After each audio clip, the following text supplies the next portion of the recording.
Paste, so you can copy the stuff from piano roll or the sequencer.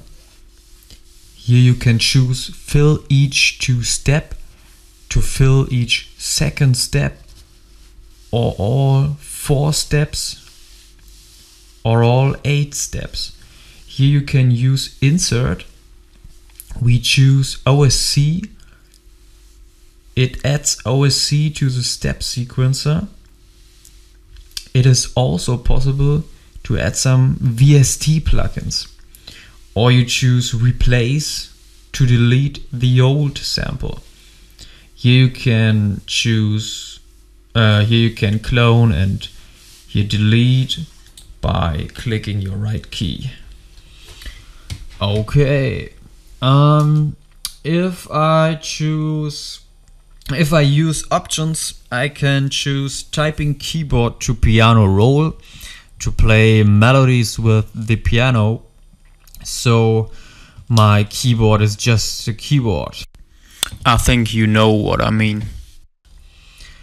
Yeah, here you got a metronome. And here you got recording pre-count, which is very useful for recordings. You can decide to use or not. Auto scrolling is also important. If you activate auto scrolling, your screen scrolls with the playlist. Some like it, some not, but it gets on my nerves, so I don't use it.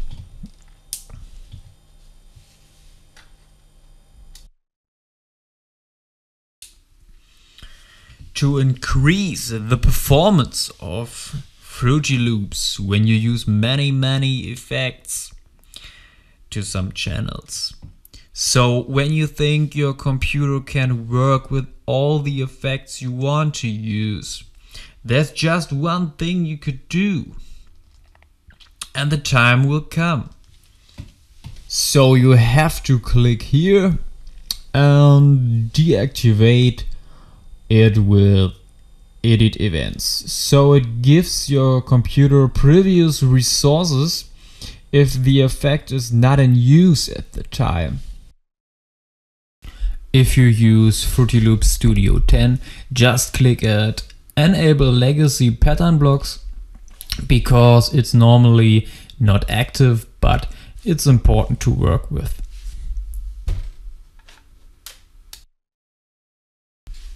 Here you program in which file Fruity Loops should search VST plugins.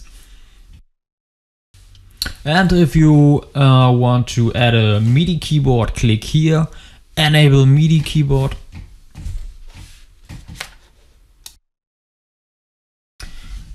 This is the master volume and the pitch. You shouldn't change it from a normal level, and it should never get into the red area.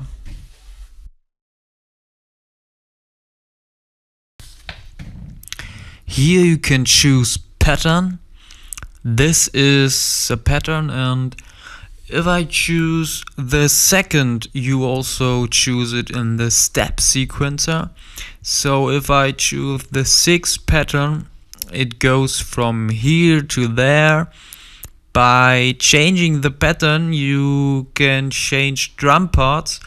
For instance, you can change the length of pattern till 16.